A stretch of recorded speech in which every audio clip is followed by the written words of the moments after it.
হে WhatsApp guys, কেমন আছো সবাই? আশা করি সবাই খুব ভালো আছো। র্যান্ডম ভিডিও চ্যানেলের মুভির এক্সপ্লেনেশন সিরিজে আজকের পর্বে আমরা একটা কোরিয়ান অ্যাকশন ক্রাইম সিনেমা সম্পর্কে জানতে চলেছি, যে সিনেমাটির নাম হচ্ছে দ্য প্রিজন। আর এটা এমন একটা সিনেমা, এই সিনেমা দেখার পরে তোমার দক্ষিণ কোরিয়াতে যেতে ভয় করবে, যে দক্ষিণ কোরিয়া সিরিয়াসলি এত আনসেফ একটা কান্ট্রি, এত করাপ্টেড একটা কান্ট্রি। আর এখানে লক্ষ্য, এই সিনেমাটা কিন্তু খুবই ব্রুটাল, এবং নাম শুনেই বুঝতে পেরেছো যে সিনেমার নাম যেহেতু দ্য প্রিজন, তার মানে হচ্ছে এটা জেলখানা ভিত্তিক একটা সিনেমা হবে, জেলখানার গ্যাংস্টারদের নিয়ে। তো বাড়তি কোনো কথা না বলে আমরা সরাসরি মূল সিনেমাতে যাবো। তবে তার আগে এই সিনেমা সম্পর্কে ছোট্ট কয়েকটা ইনফরমেশন দেয়। সেটা হচ্ছে সিনেমাটি রিলিজ পেয়েছিল 2017 সালে দক্ষিণ কোরিয়াতে, এবং এই সিনেমাটি নির্মাণে ব্যয় হয়েছিল বাংলাদেশি প্রায় 40 কোটি টাকা, আর বক্স অফিসে ওই সময় আয় করেছিল বাংলাদেশি প্রায় 222 কোটি টাকা। তো বুঝতেই পারছো মোটামুটি হিট সিনেমা ছিল। আর এছাড়াও এই সিনেমার IMDb রেটও অনেক ভালো, মানে as a action crime cinema হিসেবে 10-এর 6.5। তো বাড়তি কোনো কথা না বলে আমরা সরাসরি মূল ভিডিওতে যাব। তবে আমি জানি না এই ভিডিওতে কোনো কমার্শিয়াল বিজ্ঞাপন আছে কি নেই, যদি থাকে তাহলে তোমরা যেটা করবে কমার্শিয়াল বিজ্ঞাপনটা স্কিপ করে মূল ভিডিওতে চলে যাবে। আর প্রসেসটা তোমরা খুব ভালো মতোই জানো, ডিসক্রিপশন থেকে ডুরাশনে ক্লিক করতে হবে, তারপর মূল ভিডিওতে যেতে হবে। তো কোনো বিজ্ঞাপন যদি থাকে আমি প্লে করে দিচ্ছি, আর তোমরা যেটা করবে নতুন কার কিছু বলার নেই। হ্যালো বন্ধুরা,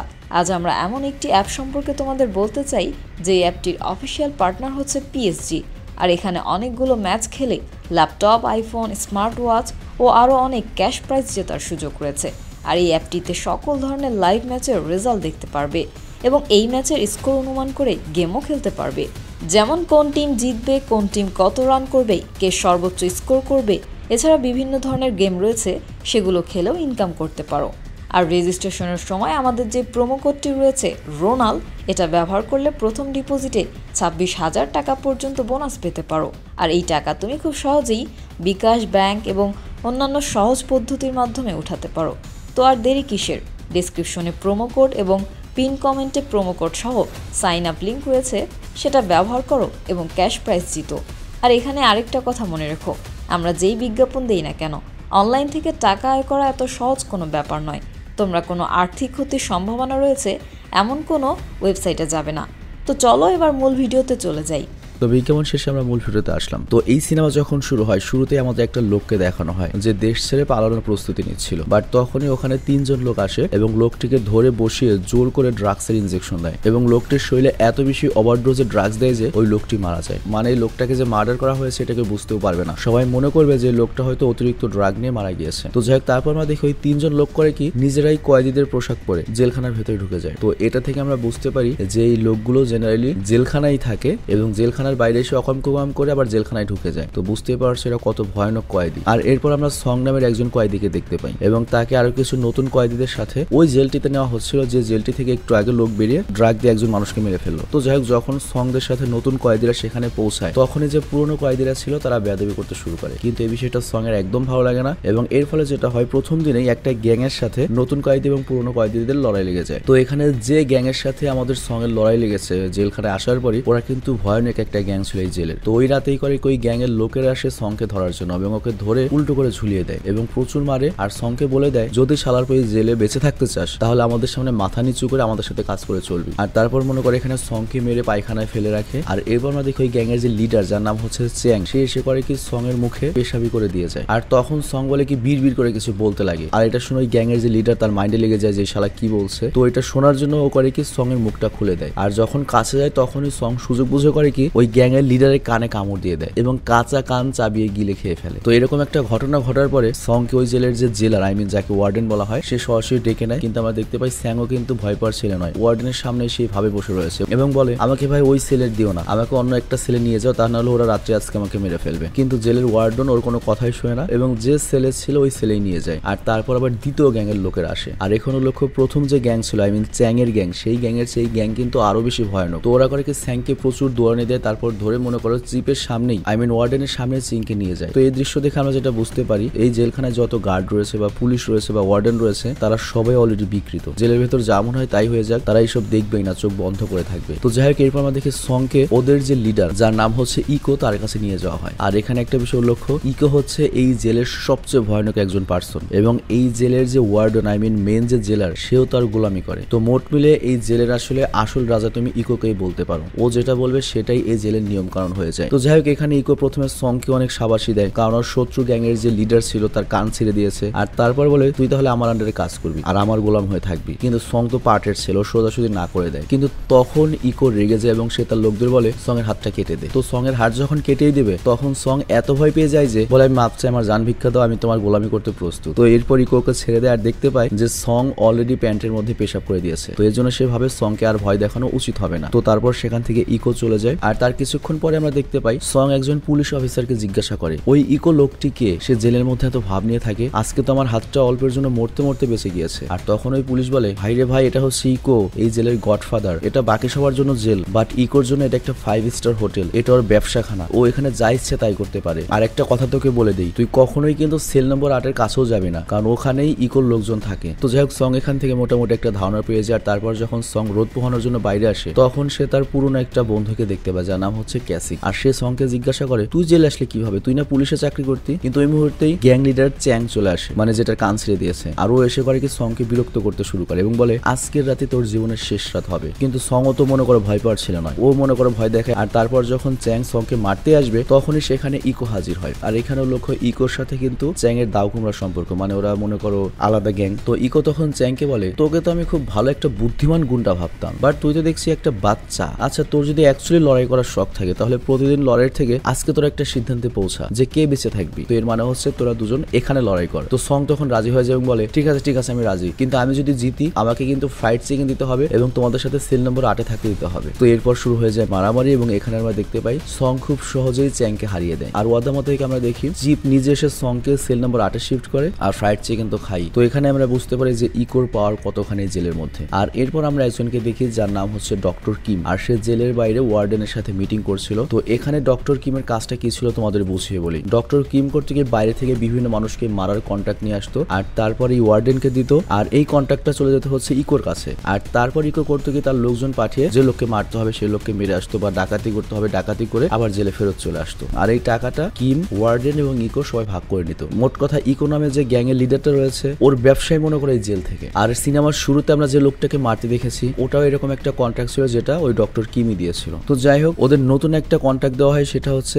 একটা মাফিয়ার কাছ থেকে ড্রাগ চুরি করে নিয়ে আসতে হবে। তো যাই হোক ওই কন্ট্রাক্ট ইকো নেয় এবং আমরা দেখি খুব সহজে ওই ড্রাগ গুলো চুরি করে যখন আসছিল তখনই রাস্তায় ওদের একটা সাথী করে কি ওদেরকে ধোকা দিয়ে ড্রাগস নিয়ে পালিয়ে যায়। তো এই জন্য জেলার বা ওয়ার্ডেন পড়ে যায় হচ্ছে টেনশনে। তবে তার টেনশন এই জন্য নয় যে ড্রাগস নিয়ে পালিয়ে গেছে, তার টেনশন এর জন্য যদি ওকে পুলিশ এখন ধরে ফেলে তাহলে এই জেলে কি চলছে না চলছে সব কথা উপরের অফিসাররা জেনে যাবে। তো যেখানে বাঘের ভয় সেখানে সন্দেহ হয়। আমরা দেখি ওই দিনই জেল ইন্সপেকশনের জন্য হাই লেভেলের একটা অফিসার আসে যার নাম হচ্ছে বে। তো তাকে দেখে ওয়ার্ডেন তো চিন্তায় পড়ে যায়। আর এখানে উল্লেখ্য এই অফিসার বে এই জেল সম্পর্কে অলরেডি সবকিছু জানে, কিন্তু আজ পর্যন্ত সে কোনো শক্ত প্রমাণ পায়নি, এজন্য কিছু করতে পারেনি। তো যাই হোক এরপর ওই বড় অফিসারের সাথে দেখা হয় ইকোর সাথে, কিন্তু এখানে আমরা দেখতে পাই ইকো তার ফুল অ্যাটিটিউডে ছিল। আর তখন অফিসার ভেতরে এগিয়ে যায়, সে হচ্ছে সরকারি কর্মকর্তা, সে ইকোকে চোখ নিচে নামাতে বলে, কিন্তু ইকো তখন তার আরো অ্যাটিটিউড দেখাতে থাকে এবং তাদের মধ্যে কথা কাটাকাটি শুরু হয়ে যায়। আর তখন এক সময় ইকো ভাবে যে আমি এই বড় অফিসারকে নগদ মেরে ফেলবো, মানে বুঝতে পারছো কি আর হবে, সর্বোচ্চ আরো 10 বছর জেল বেশি হবে, আর ওর তো জেলে থাকাই দরকার। কিন্তু তখনই সংকরকে মাঝখানে চলে আসে এবং বলে তুমি কয়েদিদের কি ভাবো, আমরা কি তোমার গোলাম নাকি, আমাদেরও নিজেদের মতো বাঁচার অধিকার রয়েছে। তো সং এই পাগলামি করার কারণে বে নামে অফিসারের সাথে আসা যে পুলিশগুলো ছিল তারা করে কি সংকে ধরে মারতে শুরু করে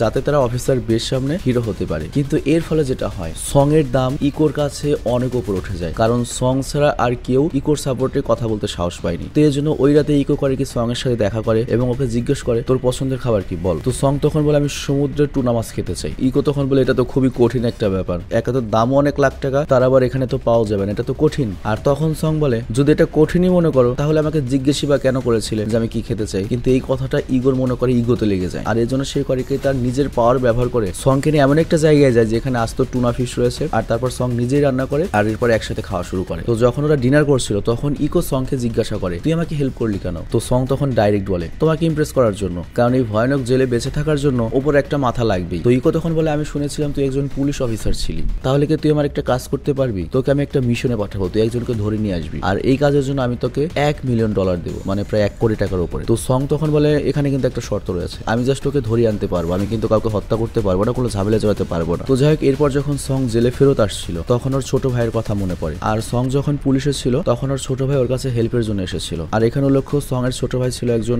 বড় সাংবাদিক, আর সে সমাজের কিছু বড় বড় লোকের কালো ব্যবসা সম্পর্কে বেশ কিছু তথ্য জানতে পেরেছিল। আর সে সংকে বলেছিল ওই প্রমাণ নিয়ে ওই কালো ব্যবসায়ীদের ধরার জন্য, বাট সং তখন ওই সময় সাহস পায়নি। তো যাই হোক, সংকে নতুন যে মিশনটা দেওয়া হয়েছে একটা লোককে ধরে নিয়ে আসতে হবে, সেটা হচ্ছে সেই লোকটি যে ওই দিন ড্রাগস নিয়ে মনে করো জেলখানায় ফেরত আসেনি, পালিয়ে গিয়েছিল। তো যাই হোক, সং কিছুদিন খোঁজার পরে ওই লোকটার একটা ফ্রেন্ডের খবর পায়, আর ওকে মনে করো ঠিক মতো কেলানি দেওয়ার পরে ওই লোকটিরও খবর পেয়ে যায় যে কোথায় রয়েছে। তো যাই হোক, এরপর দেখে সং করে কি হাক কিও নামে ওই লোকটাকে খুঁজে বের করে ফেলে, আর তারপর ইকোর কাছে নিয়ে যায়, আর তারপর ইকো করে কি ওই লোকটাকে জেলে নিয়ে যায় এবং সবার সামনে ফাঁসিতে ঝুলিয়ে দেয়। তো এটা দেখে সং তো ভরকে যায়, সং এর মোটেও ভালো লাগে না যে এটা তুমি কি করলে। তখন ইকো বলে আমি তো তোকে দিয়ে মারাইনি, আমি নিজেই তো মেরেছি, তাই না, তোর তো আর কোনো ঝামেলা নেই। তো এই জন্য সং আর কিছু বলতে পারে না। আর যেহেতু ইকো কথা দিয়েছিল সংকে যে $1 মিলিয়ন দেবে, তো সেই হিসেবে $1 মিলিয়ন দিয়ে দেয়। আর তারপরের দিন থেকে আমরা দেখি সং পরিষ্কারের নামে করে কি ওয়ার্ডেনের যে অফিস রয়েছে সেই অফিসের উপর নজরদারি করতে শুরু করে। তবে এর পেছনে কি রহস্য এটা আমরা একটু পরে জানতে পারবো। তো যাই হোক, তারপর একদিন ইকো যখন তার খাস লোকদের নিয়ে বসে খাচ্ছিল,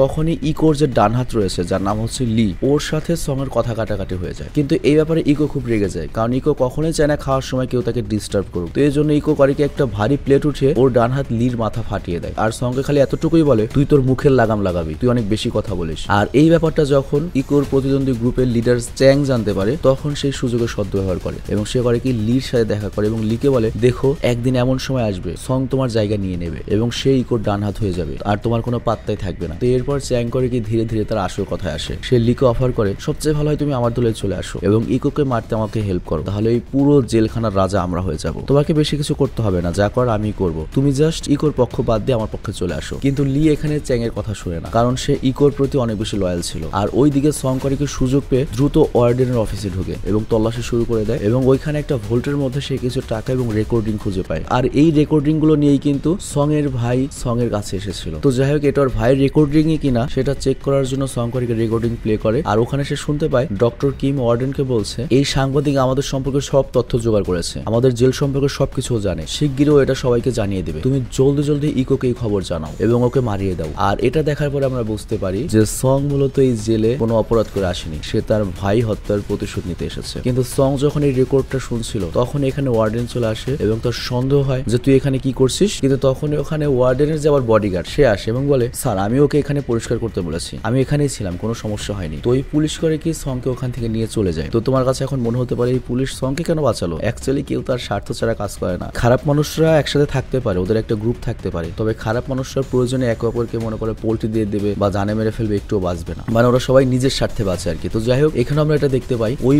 পুলিশ করে কি সংকে জিজ্ঞাসা করে সত্যি করে বলতো তোকে আমি বেশ কিছুদিন ধরে দেখছি, তুই যখনই সুযোগ পাস তখনই ওয়ার্ডরুমের রুমে যাস, তুই ওখানে গিয়ে কি করিস? তো এই কথা বলে সে করে কি সংকে তল্লাশি করে আর একটা নোটের বান্ডিল দেখে। তো এটা দেখে সে বুঝতে পারে যে সং ওই অফিসে টাকা চুরি করতে যায়। তো তখন ওই পুলিশ বলে আচ্ছা ঠিক আছে তুই টাকা চুরি করবি, আমি তোকে সাহায্য করবো, কিন্তু শর্ত একটাই, যে টাকা চুরি করবি তার অর্ধেক আমার অর্ধেক তোর। তো চিন্তা করো ভাই কেমন করাপ্টেড সব চোর এখানে। তো যাই হোক, এর পরের দিন আমরা দেখি জেলে ডক্টর কিম আসে আর সে ইকোর সাথে দেখা করতে ড্রাগস এর লেনদেন নিয়ে কথা বলতে থাকে। তো তারা যখন ড্রাগস নিয়ে একা কথা বলছিল তখনই লি করে কি ওই ঘরটার বাহির থেকে সকল দরজা জানালা বন্ধ করে দেয় যাতে ভেতরে কেউ ঢুকতে না পারে। আর সং এই পুরো বিষয়টা লুকিয়ে লুকিয়ে দেখছিল আর সং বুঝতে পারে এখানে কোনো ঘাপলা ঘটবে। আর ঠিক ওই মুহূর্তেই চ্যাং করে কি তার দলবল নিয়ে এখানে চলে আসে। তো এখানে ইকো আর ওই কিম তো ছিল, মানে ইকোর তো দলবল এখানে ছিল না, পার্সোনাল কথা বলতে এসেছে। বাট এই সময় চ্যাং যে তার পুরো দল নিয়ে এসে হামলা করেছে তারপরে ইকো ভয় পায় না ভাই, এটা এত ডেঞ্জারাস। উল্টো করে কি যেটা আগে আসে ইকোকে মারতে ডাইরেক্ট ওটাকে ধরে খালি হাতে দুই চোখ একবারে বের করে ফেলে আঙুল দিয়ে। তো এটা দেখার পরে মনে করো সবাই ভয় পেয়েছে এবং চ্যাং করে কি হাঁটু করে বসে এবং বলে ইকো তুমি ডেঞ্জারাস, তোমার কাছে মাপ চাই। তো ইকো ওকে বাচ্চা ভেবে মাপ করে দেয় এবং বলে আমার সামনে থেকে চলে যা। কিন্তু এরপর ইকো যখন ওই হাত ধোয়ার জন্য অন্যদিকে ঘুরে তখনই চ্যাং করে কি পেছন থেকে ছুরি বের করে এবং ইকোর পেটে ঢুকিয়ে দেয়। কিন্তু ওই মুহূর্তেই সং করে কি উড়ে চলে আসে ইকোকে বাঁচানোর জন্য এবং মারপিট শুরু করে দেয়। আর এর মধ্যে ওয়ার্ডেনও চলে আসে এবং সবগুলোকে কেলিয়ে তারপর বলে এই শালাদের একটু ছাড় দিলেই মাথায় উঠে বসে। কিন্তু আমরা দেখতে পাই চ্যাং এখনো শান্ত হয়নি, সে যেতে যেতে করে কি সং এর মাথায় একটা ডান্ডা মেরে যায়, কারণ সং এর জন্য উদ্দেশ্য সফল হয়নি। তো এই কারণে সং সেই জায়গাতেই বেহুশ হয়ে যায়। আর তারপর আমাদের অতীতের একটা হিস্ট্রি দেখানো হয় যেখানে সং তার ভাইয়ের লাশ উদ্ধার করে। আর তখন সং এর যে পার্টনার ছিল জিয়ং,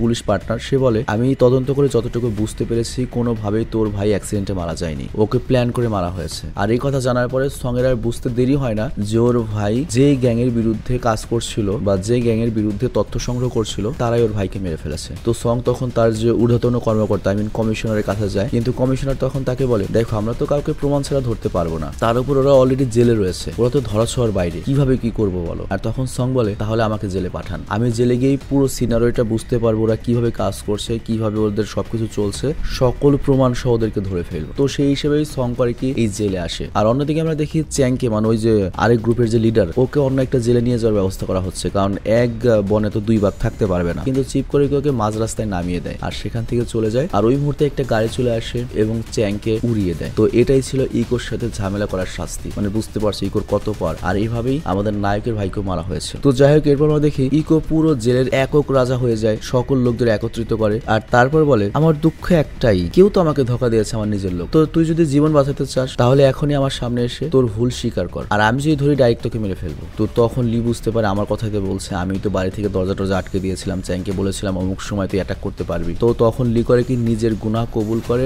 এবং জীবনের ভিক্ষা চায়। কিন্তু ইকো তখন বলে ঠিক আছে আমি তোকে মাফ করে দিলাম, কিন্তু সং ওকে কি শাস্তি দেওয়া যায় তুই বল। সং তখন বলে ওকে মেরে ফেলি। তো ইকো তখন বলে ঠিক আছে আজকে আমার ব্রত রয়েছে, তুই মেরে ফেল ওকে। তো সং তো এই সুযোগটাই চাচ্ছিল, কারণ এই লিও তোর ভাইয়ের হত্যাকারী, ও একটা চরম সুযোগ পেয়েছে ওর একটা ভাইয়ের হত্যাকারীকে মারার। তো তখনই সং করে কি করাত মেশিনের মাধ্যমে লিকে কেটে টুকরো টুকরো করে দেয়। আর আমি তোমাদের কিন্তু আগে বলেছি এটা খুবই ব্রুটাল একটা সিনেমা, মানে খুবই দয়ামায়া ছাড়া একটা সিনেমা। তো যাই হোক, এরপর আমরা দেখি ইকো সং এর সাথে দেখা করতে আসে আর সংকে বলে দেখ হয়তো এই জেলের ব্যাপারগুলো তোর কাছে খুব অদ্ভুত লাগতে পারে, কিন্তু ধীরে ধীরে তোর অভ্যাস হয়ে যাবে। বাইরের দুনিয়াও যেরকম কাজ করে এই জেলের ভেতরের দুনিয়াটাও একই রকম। তুই আমাকে দেখে শেখ, আমার বিশ্বাস তুই আমার মতো একসময় এখানে রাজত্ব করতে পারবি। তো যাই হোক, এর কয়েকদিন পর আমরা দেখতে পাই সকল কয়েদিদের বাইরে নিয়ে যাওয়া হয়েছে পরিষ্কার করার জন্য। আর তখন আমাদের সংকারীকে একটা অফিসারকে কিছু ঘুষ দে, মানে বুঝতেই তো পারছো সবই তো এখানে করাপ্টেড। তো ঘুষ দেওয়া করে কি কিছুক্ষণের জন্য বাইরে চলে যায় এবং ওর যে বন্ধু জেয়ং যে পুলিশ অফিসার তার সাথে দেখা করে এবং ওকে সেই প্রমাণগুলো দেয় যেটা ওয়ার্ডেনের ওই ভল্ট থেকে নিয়েছে, আর বলে ইকোর বিরুদ্ধে এখানে সকল প্রমাণ রয়েছে। কিন্তু তখন সং এর বন্ধু জেয়ং বলে তুই যদি জেলে বেশি দিন থাকিস তাহলে কিন্তু তোর সমস্যা হবে, তুই কিন্তু মারা পড়তে পারিস, অনেক রিস্কি একটা ব্যাপার। কিন্তু সং বলে আমার ভাইয়ের হত্যাকারীদের শাস্তি না দেওয়া পর্যন্ত আমি এখান থেকে বের হবো না। আর এদিকে আমরা দেখি ইকো ওয়ার্ডেনের সাথে দেখা করতে আসে আর ওয়ার্ডেন তখন ইকোকে বলে দেখো অফিসার বে আমাদের সম্পর্কে সব জানে, আর সেদিন যে ঘটনা তুমি করে দিয়েছো আমার নাকে একেবারে খত দিয়ে দিয়েছো, আর সে আমাকে অলরেডি ওয়ার্নিং দিয়ে রেখেছে, তাকে টাকা পয়সা দিয়ে আপাতত মুখ বন্ধ করে দিয়েছি, আমি এর বেশি কিছুই করতে পারবো না, সে পার্সোনাল প্রবলেম হিসেবে ব্যাপারটাকে নিয়ে নিয়েছে, তোমাকে আর আমি কোনো ধরনের সাহায্য করতে পারবো না, আর তোমাকে আমি এই জেল থেকে আমার নিজের ক্ষমতায় মুক্তি দিচ্ছি, তুমি বাইরে গিয়ে যা ইচ্ছে তাই করতে পারো। মানে বুঝতেই পারছো কোন পর্যায়ে চলে গিয়েছে ব্যাপারটা, যার জন্য ইকোকে জেল থেকে মুক্তি দিয়ে দিচ্ছে। কিন্তু এই কথা শোনার পরে ইকো তো খুশি হয়ই না, ওর মনে করে পায়ের রক্ত মাথায় উঠে যায় এবং বলে শালার ছেলে তোকে এই জেলের ওয়ার্ডেন আমি বানিয়েছি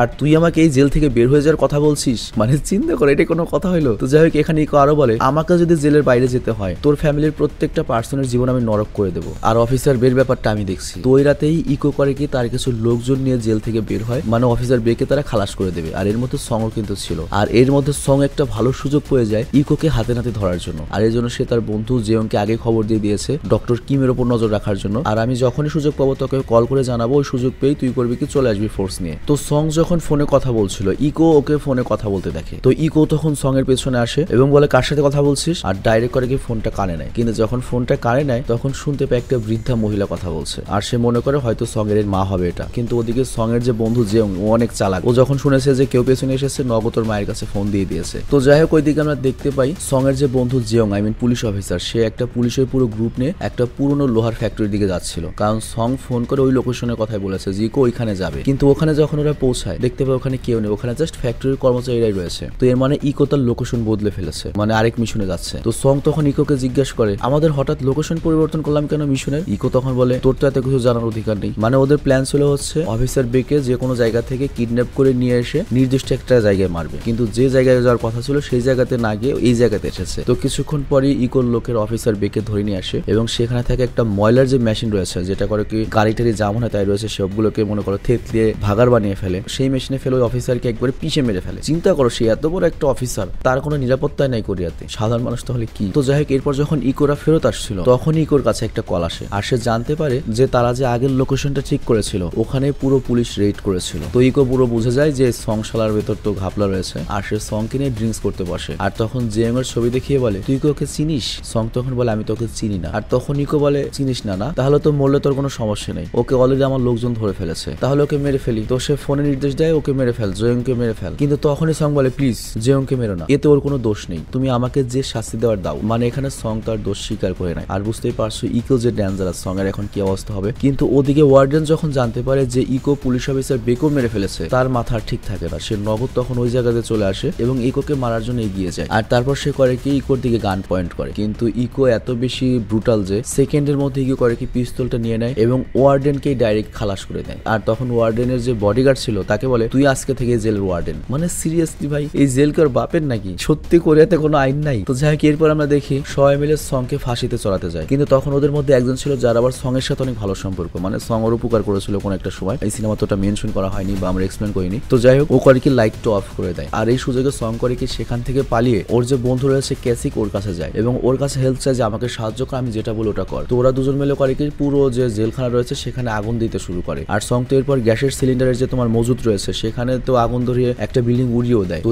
এত বড় একটা আগুন লাগার কারণে এখানে পুলিশ খবর পেয়ে যায়, ফায়ার সার্ভিস চলে আসে। আর ওই সময় তোমার ইকো ছত্রভঙ্গ হয়ে বাইরে চলে আসে। আর তখনই আমরা দেখি আমাদের সং করে কি একটা ফেক ফায়ারিং করে ইকোকে 1 ভার্সেস 1 ফাইটের জন্য চ্যালেঞ্জ করে, মানে সেই ইকোকে নিজের হাতে মারবে। তো ইকো তো এখানে কম না, ইকো করে কি সং এর চ্যালেঞ্জটা অ্যাকসেপ্ট করে। তো যাই হোক, এখানে চাইলে সং কিন্তু ইকোকে একটা গুলি করে মারতে পারতো, কিন্তু সং মনে করে ইকো এত সুন্দর মৃত্যু ডিজার্ভ করে না। তো যাই হোক, এরপর ওদের ফাইট শুরু হয়। আর ততক্ষণ এখানে পুলিশ চলে আসে। তো সং যখন ইকোকে মারতে যাবে তখন সং এর যে কমিশনার সে বলে সং থামো, আইন নিজের হাতে কেড়ে নিও না। কিন্তু ওই সুযোগে ইকো করে কি সং এর পেটে সেখানে যে গাছের টুকরাগুলো ছিল সেগুলো ঢুকিয়ে দেয়। আর তারপর ইকো যখন সংকে মারতে যাবে তখন যতগুলো পুলিশ ছিল সবার গান পয়েন্ট বা লেজার লাইট পড়ে হচ্ছে ইকোর উপর এবং ইকোকে ওয়ার্নিং দেওয়া হয় এখনই অস্ত্র ফেলে দাও, ওখান থেকে নেমে আসো। কিন্তু ওকে আর মৃত্যু দেখে ভয় পায়, সর্বোচ্চ কি হবে, জেল হবে, না হলে ফাঁসি হবে। তাই কি তো করে কি সিদ্ধান্ত নেয় যে সংকে পুরোপুরি শেষ করে দেবে, তারপর আমার যা মনে হয় হোক। তো এরপর সে যখন সংকে মারতেই যাবে তখন পুলিশরা করে কি ইকোকে একেবারে গুলি করে ঝাঁঝরা করে দেয়। আর তারপর এই জেলখানাটা পুরোপুরি বন্ধ করে দেওয়া হয় এবং সকল কয়েদিদের নিয়ে যাওয়া হয় অন্য একটা জেলখানায়, যে জেলখানাতে এরকম কোনো সুযোগ সুবিধা থাকবে না। তো যাই হোক, সং অনেক খুশি ছিল যে ফাইনালি সে তার ভাই মৃত্যুর প্রতিশোধ নিতে পেরেছে। বাট এই খুশি বেশিক্ষণ থাকে না। সং এর পুলিশ বাহিনী সংকে বাঁচাতে পারে না। এর কারণটা হচ্ছে ওই জেলে যতজন লোক ছিল তারা সবাই সং এর বিরুদ্ধে